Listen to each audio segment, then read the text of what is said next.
baby's been kidnapped. My baby's gone out of the crib. How old is your baby? My baby is 5 months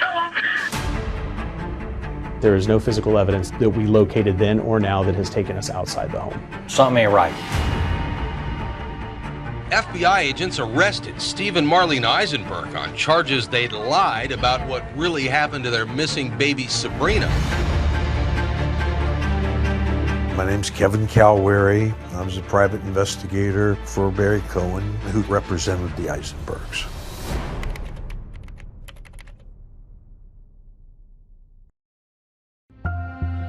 Was there anything in the house that indicated that someone that was not in the family had entered into that home? I'm going to be cautious in what I say as it goes to specific things that were found within the residence because it is still a very active investigation. Your thoughts about that? I mean, I would take them at their word, but I'm not sure I heard their word. Essentially, the language that was used was, we didn't find anything that we thought raised any alarm or that was concerning for us or that we thought would lead to anything. They took all the evidence that may have been left on the other side of that pond where the baby cried, where the people were camping, and they collected all of that because it was still there 2 weeks later. You know, I have my own questions. Like what?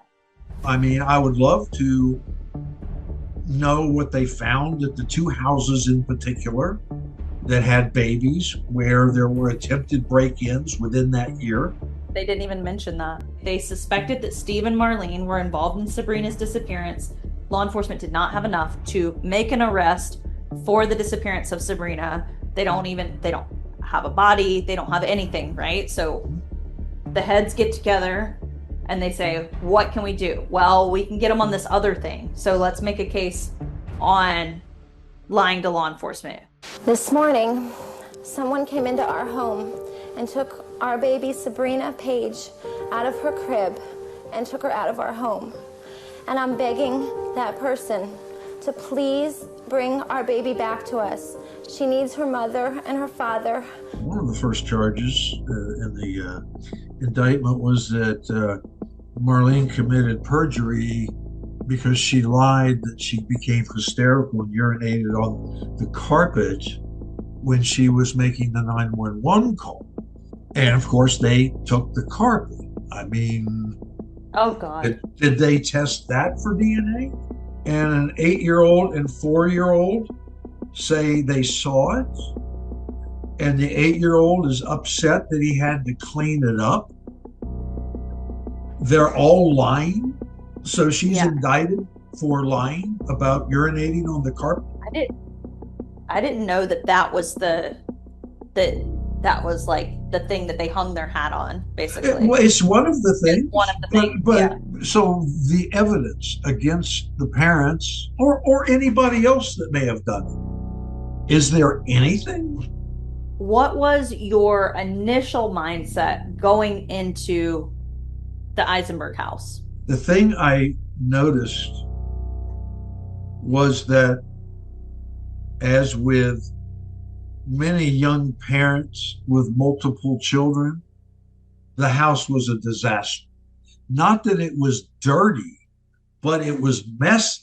I mean, there were toys, clothes everywhere. So my immediate thought, and I'm sure it was theirs, how did somebody break into this house and not trip over stuff and make a lot of noise? Fair question. Everybody made a big deal out of the dog and Brownie. Well, the dog was outside.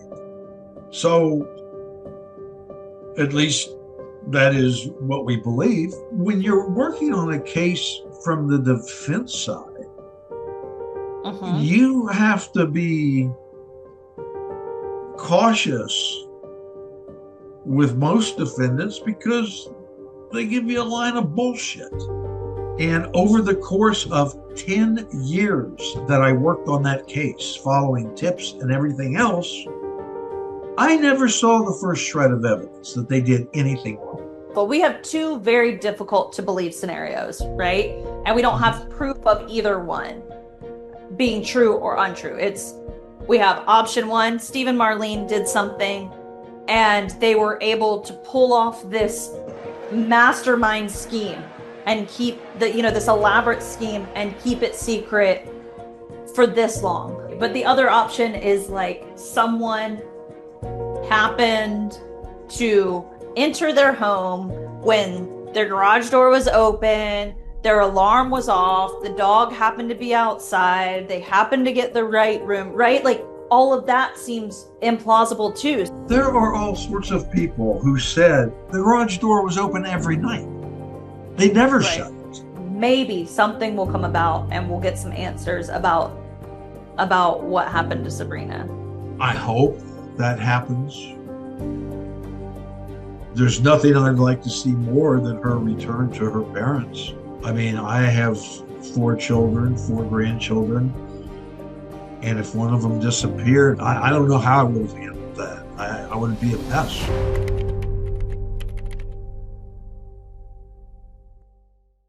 Thanks for joining me on the Ample Originals YouTube channel. If you have any tips or leads that we should follow, please leave those here.